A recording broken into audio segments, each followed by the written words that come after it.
want to talk to you today about addiction, both physical addiction and virtual addiction, and how spiritual tools can help you heal the underlying anxiety, depression, and distraction so that you can have a meaningful life. The other day, I was flying back to Boston, and I sat next to a young woman who literally couldn't stop tapping or swiping on her phone the entire flight. I work with a lot of people who struggle with addiction and anxiety and depression. And one of the things that really struck me about this woman was that her energy as she was using her phone was a really similar energy to that of somebody with a physical drug addiction seeking to fulfill a craving. At a subconscious level, she didn't want to feel how she actually felt, and she was using her phone to distract herself from it. We have a really serious physical drug addiction crisis in the US and throughout the world. But we also have a really serious virtual drug addiction crisis of people being addicted to their phones and to the internet, and their lives being driven by distraction and meaningless interaction. The commonality between these two, both virtual drug addictions and spiritual and physical drug addictions, is that people are trying to avoid feeling how they actually feel. And this is understandable. People's lives and the world can be a pretty painful place at times. You've probably experienced this yourself, and I definitely have. You know, there are those times where you would just give anything to not feel the way that you currently feel because it's too painful. The challenge is that when we shut down these feelings, however we do it, we're shutting down our inner guidance system. And when we shut that down, it's really hard to feel a sense of meaning and purpose in the world. So a lot of people who I work with, when they first come in the door, they often feel disconnected. They feel a lack of understanding what their purpose is, and they feel like the world is headed towards a pretty chaotic and scary state in terms of its overall trajectory.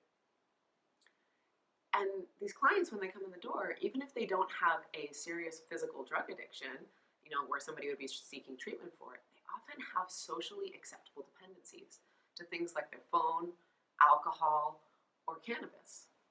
And when people seek out these dependencies, what they're really doing is they're getting just enough dopamine every time they swipe their phone or have a drink or get high that they can not have to feel what doesn't feel good. The challenge is when you put these band-aids over not feeling good, the same band-aids that make you feel less bad aren't going to help you actually understand your purpose and understand how to have a meaningful and impactful life.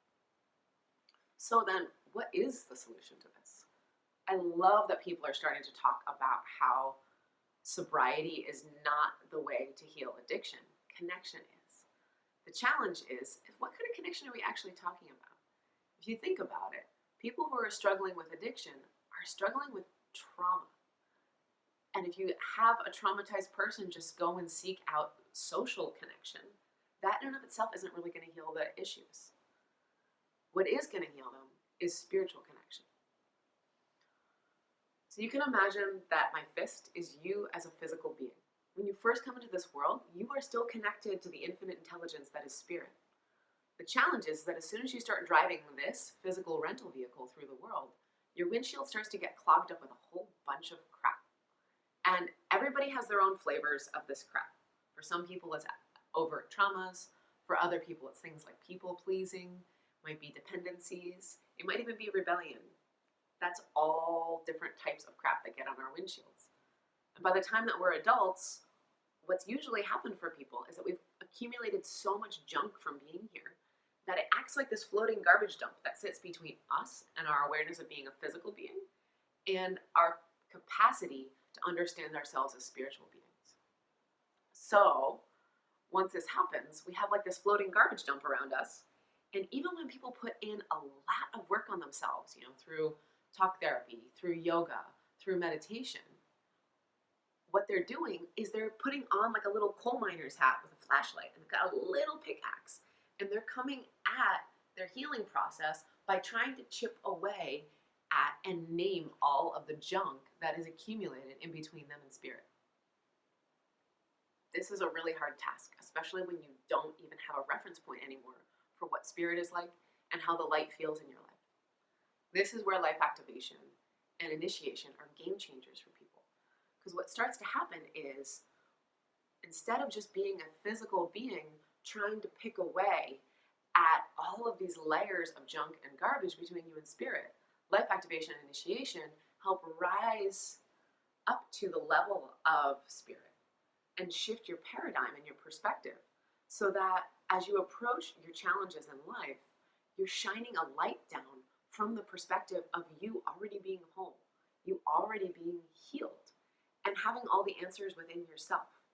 This doesn't mean that you don't have a ton of work to do still, but it means that you're able to see things from a much greater perspective and begin to truly heal and make progress on dealing with all that junk that's accumulated on your windshield as you go through life. And, while this might sound flippant, it's like that junk is what's stopping us from having meaningful, impactful, and joyful lives, whether it's anxiety, it's trauma, or it's conformity. It doesn't matter what it is. Whatever it is that's blocking you from spirit is holding you back in life. If this sounds appealing to you, message me and we'll have a further chat.